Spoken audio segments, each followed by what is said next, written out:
এবার বন্যা কবলিত এলাকার মানুষের পাশে দাঁড়ালেন ৮ নং ওয়ার্ডের কর্পোরেটর শম্পা সেন সরকার। বৃহস্পতিবার তিনি ইন্দ্রনগর এলাকায় আশ্রিত শরণার্থীদের খোঁজখবর নেওয়ার পাশাপাশি তাদের মধ্যে শুকনো খাবার বিতরণ করেন। রাজ্যের ভয়াবহ বন্যা পরিস্থিতির কারণে শরণার্থী শিবিরে আশ্রয় নিয়েছেন সহস্রাধিক মানুষ। বিগত কয়েকদিনের টানা বর্ষণের ফলে রাজধানীর বিভিন্ন অঞ্চলে সৃষ্টি হয় প্লাবন। নদীর জল শহরে প্রবেশ করা এ ধরনের বন্যা পরিস্থিতিতে ক্ষতিগ্রস্ত হলেন রাজধানীর মানুষ। এবার শরণার্থী শিবিরে আশ্রয় নেওয়া সাধারণ মানুষের পাশে দাঁড়ালেন আগরতলা পুর নিগমের ৮ নং ওয়ার্ডের কর্পোরেটর শম্পা সেন সরকার। বৃহস্পতিবার তিনি ইন্দ্রনগর স্থিত এক শরণার্থী শিবিরের সাধারণ মানুষের খোঁজ খবর নেওয়ার পাশাপাশি তাদের মধ্যে শুকনো খাবার বিতরণ করেন।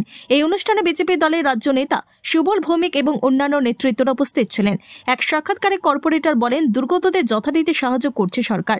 তারপরও তিনি স্ব উদ্যোগে দুর্গতদের সহায়তা করার প্রয়াস নিয়েছেন। এছাড়াও তিনি উল্লেখ করেন, বিজেপি দলের অন্যান্য কার্যকর্তা ক্ষতিগ্রস্তদের পাশে দাঁড়িয়ে সহায়তা করে যাচ্ছে।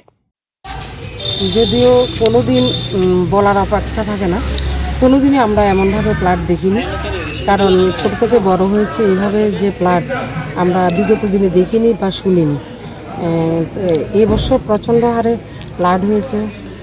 যদিও আমার এলাকাতে 4টা শিবির হয়েছে, তো এটা একটা শিবির, ইন্দ্রনগর সবচেয়ে বড় শিবির।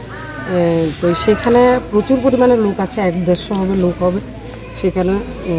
যাই হোক, যতটুকু পারি আমি তাদেরকে সাহায্য করছি। আর যারা গলিতে আছে, যারা অন্যান্য জায়গাতে আছে, আমার যারা কার্যকর্তা যুবক ভাইয়েরা আছে, তারা আমার পাশে আছে, তারাও যেভাবে পারছে সাহায্য করছে, তাদেরকে আনার চেষ্টা করছে, এনে ওদেরকে কিভাবে খাওয়ানো যায়, কিভাবে তাদের পাশে থাকা যায় সেদিকে দেখছে তাদের। অকল্পনীয়। আমি আমার 45 বছর রাজনৈতিক জীবন, আমি কখনো দেখিনি এত ভয়াবহ বন্যার প্রকোপ। এবং হঠাৎ যেন কি হয়ে গেল সারা রাজ্যে। আমরা সরকার আপ্রাণ চেষ্টা করছে, আমরাও বিভিন্নভাবে বিভিন্ন সংস্থা, পার্টির কার্যকর্তারা, আমাদের কর্পোরেটর এখানে আছেন, নিজে এই 10 নম্বর 8 নম্বর ওয়ার্ডের কর্পোরেটরও আছেন, সবাই যে যতটুকু সাহায্য করে দেওয়া। আমরা ইন্দ্রনগর স্কুলে, এটা হচ্ছে নোয়াগাঁও স্কুলে ক্যাম্পে ক্ষুদ্র আমাদের সামর্থ্য অনুযায়ী আমরা ত্রাণ বিতরণ করেছি।